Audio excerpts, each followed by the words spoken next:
usapang queen pa rin tayo, mga ka-MB, dahil pag-uusapan naman, mapapanood naman natin ang mga queens dati. Saan? Dati? Dati? Oo. Past. Past. Panoorin natin to, share mo to.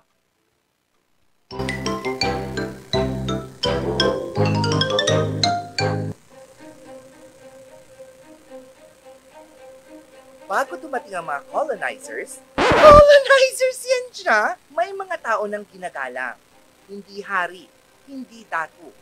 Kung hindi, mga babaylan. Babaylan. Sila ang mga tinaguriang healer, spiritual guide, ang tagapangalaga ng kalikasan at kultura.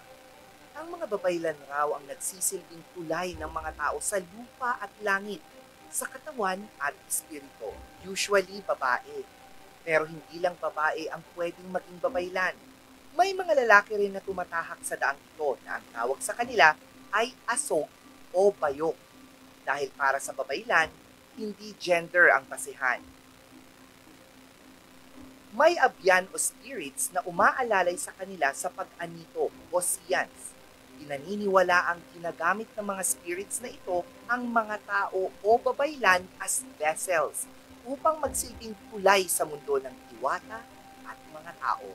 May iba't ibang tawag sa mga babaylan sa ibang mga regyon. Baylan, Mabalyan, at Katalonan, pero iisa lang ang kanilang ginagampanan. Pero nang dumating ang mga Kastila, ay ipinamulat sa mga Pilipino at tinawag silang mga mangkukulam. Tinatigil ang mga ritual dahil naging banta ito sa kolonyal na simbahan. Ang mga babaylan ay hindi lang healers o tagagamot. Sila rin ang mga mandirigmang espiritual. Isang halimbawa nito ay si Tamblot, isang babaylan sa Bohol na tumayo at namuno sa pag-aalsa noong 1621 kontra Kastila, at Dionisio Seguela or Dionisio Papa I. Barlucia, more widely known as Papa Isyo. Babaylan din, naging simbolo ng paglaban sa Kastila at Amerikano noong late 1800s. Fast forward papunta sa kasalukuyan. Wala na silang tungkod o anting-anting. Pero andyan pa rin sila, in different forms. Health workers who are sacrificing their health to save lives. People who work in media at laging frontline para maghatid ng impormasyon. Teachers na tumutulong ma-preserve ang kultura. Mga youth leader na tumitindig at lumalaban para sa karapatan. At pwede ring mga advocates at volunteers na to the rescue pag may nangangailangan. Ang mga babaylan noon ay ang tayo ngayon. We are the modern babaylans dahil we can save lives, inspire, lead, and have the power to touch millions of souls. Mabuhay ang mga babaylan, mabuhay ang pagka-Filipino. Kung sino mang gumawa ng script na yan. Mabuhay ang mga babaylan! Mabuhay! Oo, diba? Nakakatuwa. Pero alam mo, mga queens talaga yung mga yan sila. Before naman kasi talaga dumating yung, mag-wait muna tayo. Opo. Oo, before dumating kasi yung mga Spaniards talaga, hindi naman ganun yung tingin nila eh. Yeah. Nang dahil sa Christianity na dinala nila, tapos nahihirapan na ma-convert. So, ginawahan nila ng kwento yung mga babaylan.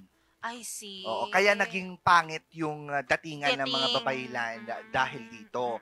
Pero alam naman natin nung nanood tayo ng Amaya. No, I didn't. Ha? Really? I'm sorry, I'm busy siguro sa other movie. Totoo. Alam, Yes. gustong-gusto ko yun. Pero kasi, ito ba yung si Marian? Yes. Okay. Very historical. Ang ganda nun. Ganda. In fairness. Nung napanood ko yun, sabi ko, gusto ko maging babaylan. Baylan. However, mukha na daw akong bruhang.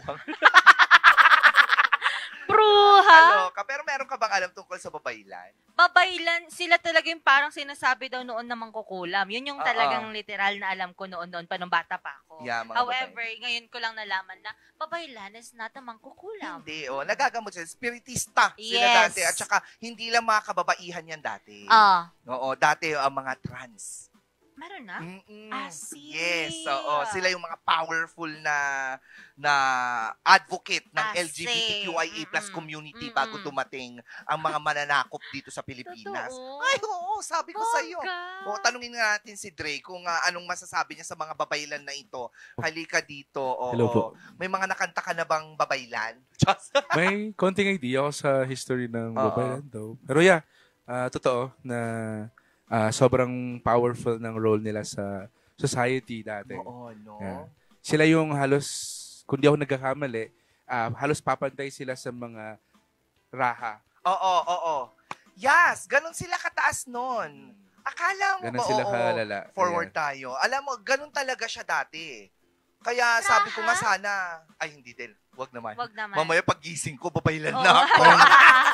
If napanood niyo yung may movie si Vic Soto na The Kingdom, See, Ayan. okay. sobrang, parang what if ang Pilipinas ay hindi na colonized or hindi nasakop. Oo. So, yung Pilipinas sa story niya doon sa ni Vic Soto na The Kingdom, may mga babaylan doon na hindi magde-decide yung isang raha or hari kung hindi siya dadaan sa isang babaylan. Kasi- Pero, kanyo, Alam no, niyo historically yung correct yun. Ay, panoorin ko nga para magkaroon ako ng idea. Next na Halloween yun Sige. ang costume natin, babaylan. Babaylan. Ay, pwede. Diba? Pwede ba ulit? Charot. Next year na. Ewan ko din sa'yo talaga, Miss Angelica, anong nangyayari sa'yo today.